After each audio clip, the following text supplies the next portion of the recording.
Hello friends, welcome to my TET class. Friends, आज हम वर्णों के उच्चारण स्थान को देखेंगे और ये हम जो हमारे सर हैं सर्वज्ञ भूषण, उनकी विजयी भव जो क्लास है इसमें से हम देखेंगे। तो आइए स्टार्ट करते हैं अपनी देखते हैं वर्णों के उच्चारण स्थान। फ्रेंड्स देखिए, हमने बुक अंदर खोल ली है और यहाँ पे लिखा है वर्णों का उच्चारण स्थान। वर्णों के उच्चारण स्थान कहाँ से, हम कौन से वर्णों को कहाँ से बोलते हैं, मुख्य किस भाग से बोलते हैं, ये इस बारे में हम पढ़ेंगे। हालांकि बहुत से लोगों को ये पता भी होगा, बहुत से लोगों को नहीं। और यहाँ से जो प्रश्न वो टेट के लिए तो बनते ही, आपके टीजीटी और पीजीटी के लिए भी यहाँ से प्रश्न बनते हैं। तो आइए पढ़ना स्टार्ट करते हैं।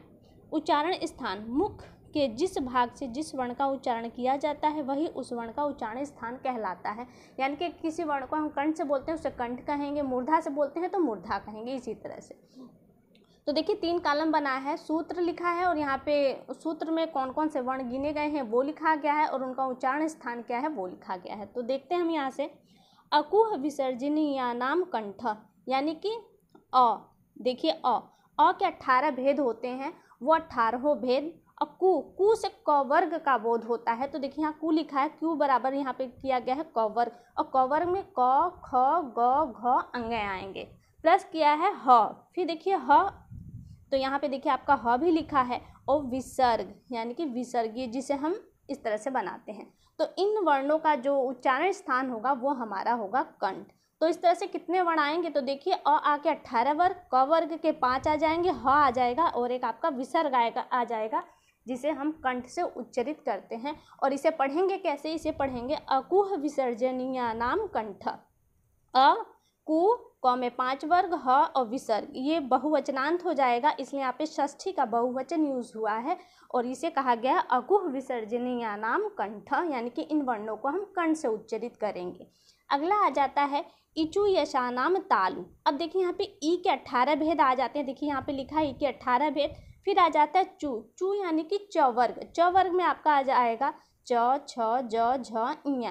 फिर दिया है य, तो य यहाँ लिखा है। और ये वाला सौ 3 तरह के बनाए जाते हैं, जिसमें ये वाला जो सौ है आपका, वो कहाँ से बोला जाएगा, तालु से। इसको कहा गया है इचु यशानाम तालु। और सब में देखिए यानाम यानाम आपको दिखाई देगा ना, आन, तो ये आपका षष्ठी बहुवचन का रूप है। यानी कि अगर से पूरे में पूछा जाए आपसे ये कहाँ का है, तो आप कहेंगे षष्ठी बहुवचन का ये रूप है। आगे देखिए, आगे दिया है ऋतु रसाणाम मूर्धा, एकदम उसी प्रकार से जैसे अभी आपने ऊपर किया। रि और ट वर्ग, टू से ट वर्ग का बोध होगा, जिसमें ट, ठ, ड, ढ, अड़ आएंगे।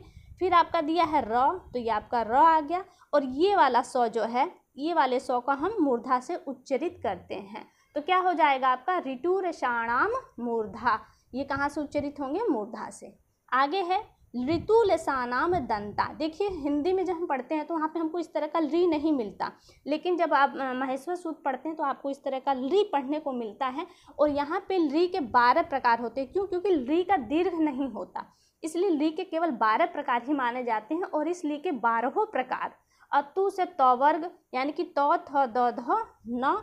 फिर दिया है ल यानी कि ल, जो पूर्ण रूप से ल लट्टू आप पढ़ते हैं वो वाला ल। और ये वाला जो स है, यानी कि ये सारे वर्ण आपके कहाँ से उच्चरित होंगे, दंत से, तो इसे कहा जाएगा ऋतु लसानाम दंता। फिर आगे आ जाता है आपका उपु उपधमानीय नाम ओष्ठो, यानी कि ऊ के देखिए 18 भेद होते हैं यहाँ पे, इसलिए ऊ के 18 भेद पूरे लेंगे।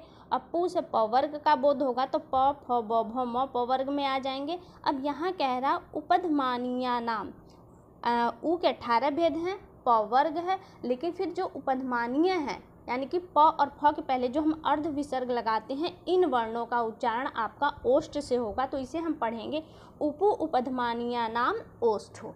आगे देखिए इसी तरह से आगे है यमंगणना नाम नासिका च, यानी कि य म ज्ञ ण न, ये अनुनासिक वर्ण है और इनका जो उच्चारण स्थान होता है नासिका। और ये बहुत इंपॉर्टेंट, क्योंकि यहाँ से जो प्रश्न बनता है ना वो हमेशा फंसाने वाला बनता है।